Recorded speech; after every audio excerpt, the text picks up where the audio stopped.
Hello my dear students और मेरे प्यारे साथियों। आज हम लोग one of the most important difference between समझें क्या सेंट्रल बैंक और कमर्शियल बैंक के बीच में। जैसे एग्जांपल से आपको बता रहे हैं कि सेंट्रल बैंक भाई कौन है अपने देश का। सेंट्रल बैंक हम लोग का देश का कौन है, हम लोग का सीधा आरबीआई है। ठीक है। और कमर्शियल बैंक कौन है, कमर्शियल बैंक तो दुनिया भर का है। कमर्शियल बैंक दुनिया भर का है। जैसे कि आपका हो गया एसबीआई हो गया, आपका आईसीआईसीआई हो गया, ठीक है, आपका एचडीएफसी हो गया। ठीक, तो आपको दुनिया भर का आपका कमर्शियल बैंक है।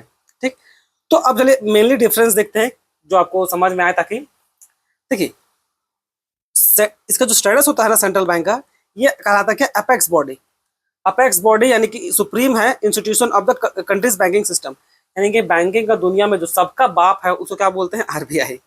आरबीआई का फुल फॉर्म क्या है, reserve bank of India.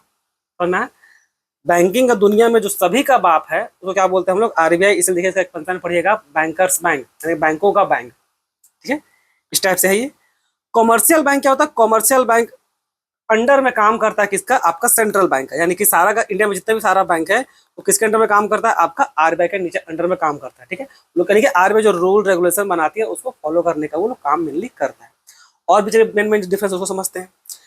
Primary motive क्या समझिए, आरबीआई का प्राइमरी मोटिव है पब्लिक वेलफेयर। पब्लिक को ठीक से मैनेज करना, इन्फ्लेशन का इशू ना हो, चाहे डिफ्लेशन ना आए, महंगाई ना बढ़े, डेवलपमेंट हो, ये सारा काम उसको देखने का काम है पब्लिक वेलफेयर। ठीक है, and economic stability not for profit, ये मेनली बना ही गया। ठीक है, सेंट्रल बैंक आपका एक प्रकार के स्टैट्यूटरी बॉडी है। ठीक है, जिसको आप बहुत बार ऑटोनोमस बॉडी भी बोलते हैं। तो ये बनाया ही इसलिए गया भाई वो पब्लिक वेलफेयर का, उसका मेन मोटो यही होता ही है, पब्लिक का वेलफेयर। जितना भी स्टैट्यूटरी बॉडी है ना, सबका मेन मोटो यही होता है पब्लिक वेलफेयर, पब्लिक को गौरे। हर जगह गवर्नमेंट इंटरफेयर नहीं करती बच्चों, गवर्नमेंट हर जगह इंटरफेयर नहीं करती। इसलिए क्या होता है, इसके लिए आप समझ लीजिए आपका इस तरह का स्टैट्यूटरी बॉडी बनाया जाता है। ठीक है, जब पढ़े होंगे क्लास 11 में। अब वो स्टैट्यूटरी बॉडी क्या होता है, पब्लिक को मैनेज करने का काम करती है। जैसे आपका आरबीआई हो गया, ठीक है, आपका सेबी हो गया, आपका एलआईसी है, ये सब का ये मेनली पब्लिक को देखने का काम करती है, पब्लिक का इंटरेस्ट पे काम करती है। कमर्शियल बैंक का नो डाउट भाई मेन मोटिव क्या है, प्रॉफिट मैक्सिमाइज करना। ऑब्वियस सी बात है भाई, जो बिजनेस खोला है, पैसा लगाया है अपना, वो करोड़ों रुपए, तो ऑब्वियस कुछ ना कुछ कमाने के लिए लगाया होगा, कुछ रिटर्न मिले, कुछ कमाए, तभी ना खोल के बैठा होगा ना, भलाई करने थोड़ी ना बैठा है। ठीक, आगे देखिए, issue of currency one of the most important function. Currency छापने का या प्रिंट करके सप्लाई करने का जो पावर है केवल आरबीआई के पास होता है। ये एकदम सोल मोनोपोली, क्या बोलते हैं इसको, एकदम सोल मोनोपोली। ठीक है, दूसरा किसी के पास वो पावर होता है। हाँ, या इसमें जो एक्सेप्शन, छोटा सा एक्सेप्शन है वो भी सब सुन लीजिए, कि जो 1 रुपीज का नोट होता है, 1 रुपीज का नोट और जितना भी कॉइन होता है, इसको आरबीआई प्रिंट नहीं करती है। इसको प्रिंट करता है कौन, आपका फाइनेंस मिनिस्ट्री। जो गवर्नमेंट ऑफ इंडिया के अंदर में जो फाइनेंस मिनिस्ट्री आता है ना, वो उसको मेनली प्रिंट करने का काम करती है। ठीक है, देखिए आपको लगता होगा सर कॉइन तो चल समझ में आता है, लेकिन 1 रुपए का नोट क्यों आ जाता है, क्योंकि 1 रुपए का नोट ना कॉइनेज एक्ट के तहत कॉइन ही कहलाता है। ठीक है, एक एक्ट था कॉइनेज एक्ट करके, उसी के तहत वो कॉइन ही कहलाता है।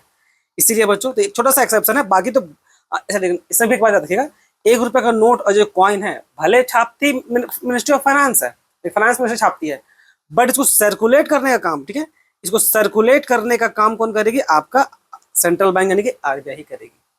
क्लियर। कमर्शियल बैंक के पास वैसा कोई पावर नहीं होता नोट छापने का। पब्लिक डीलिंग ऑब्वियस है, जो आरबीआई है ये पब्लिक डील नहीं करती है, ये जनरल पब्लिक से डील नहीं करती है। ठीक है, ये डायरेक्ट डील करती है किससे, सेंट्रल गवर्नमेंट और स्टेट गवर्नमेंट के लिए। ये सुपरवाइजर एडवाइजरी जो अलग अलग जो रोल है वो केवल वो सेंट्रल गवर्नमेंट या तो स्टेट गवर्नमेंट के लिए करती है। आम पब्लिक के लिए आरबीआई नहीं खुला हुआ है। आम पब्लिक से डायरेक्ट डील कौन करता है, जनरल, ये जनरल पब्लिक से आपका कमर्शियल बैंक। ठीक है, जैसे आप जाते होंगे भाई एसबीआई का बैंक में, ठीक है, बैंक ऑफ इंडिया का बैंक में, ठीक है, एसबीआई में जाइए काम कराने, वो भगा देगा, जाइए जाओ लंच के बाद आना, इस टाइप का है ये लोग लंच में ही बिजी रहता है।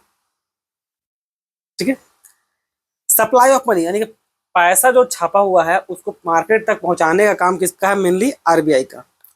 ठीक है, सप्लाई ऑफ मनी मतलब मनी सप्लाई का मेन जिम्मेदारी किसका है, आपका आरबीआई का। इसी के अंदर आपको बहुत सारा अलग अलग टूल्स पढ़ना होता है, एक क्वांटिटेटिव टूल्स और आपका क्वालिटेटिव टूल्स।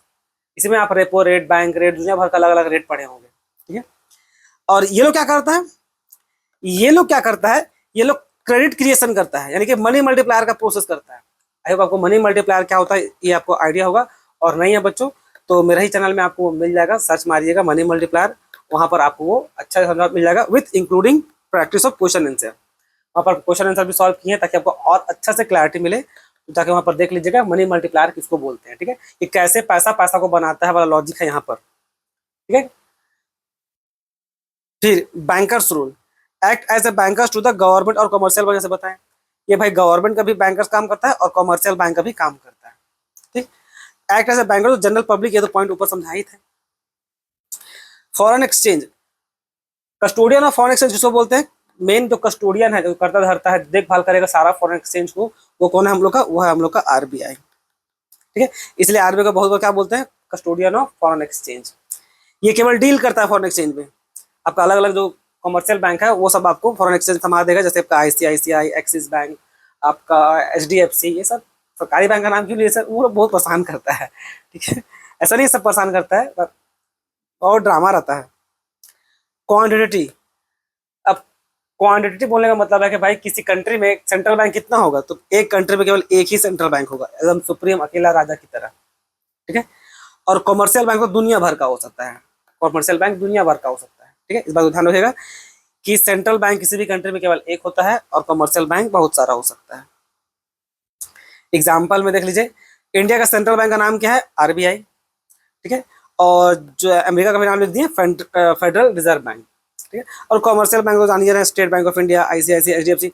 अच्छा, एक बड़ा इंटरेस्टिंग, मेरा एक बार भाई बहुत कंफ्यूज हो गया था, वो बोला था भाई भैया कि एक बैंक है सेंट्रल बैंक, वही सेंट्रल बैंक है क्या, यही आरबीआई का बैंक है? तो हम समझाएं कि नहीं, ये जो सेंट्रल बैंक आप देखे होंगे अपना आसपास में, वो सेंट्रल बैंक एक प्रकार का कमर्शियल बैंक है, ठीक है। बस उसका नाम सेंट्रल बैंक है, वो एक प्रकार का कमर्शियल बैंक है। देखिए मिल जाएगा आपको बाहर, उसका नाम, उस बैंक का नाम है सेंट्रल बैंक लिमिटेड, वो है सेंट्रल बैंक, उसका मतलब वो सही मायने में क्या कमर्शियल बैंक है, आरबीआई से उसका कोई लेना देना नहीं है, उसका शुरू से नाम रहा है सेंट्रल बैंक, ठीक है। एक प्रकार का कमर्शियल बैंक है, बस उसका नाम है सेंट्रल बैंक, ठीक है।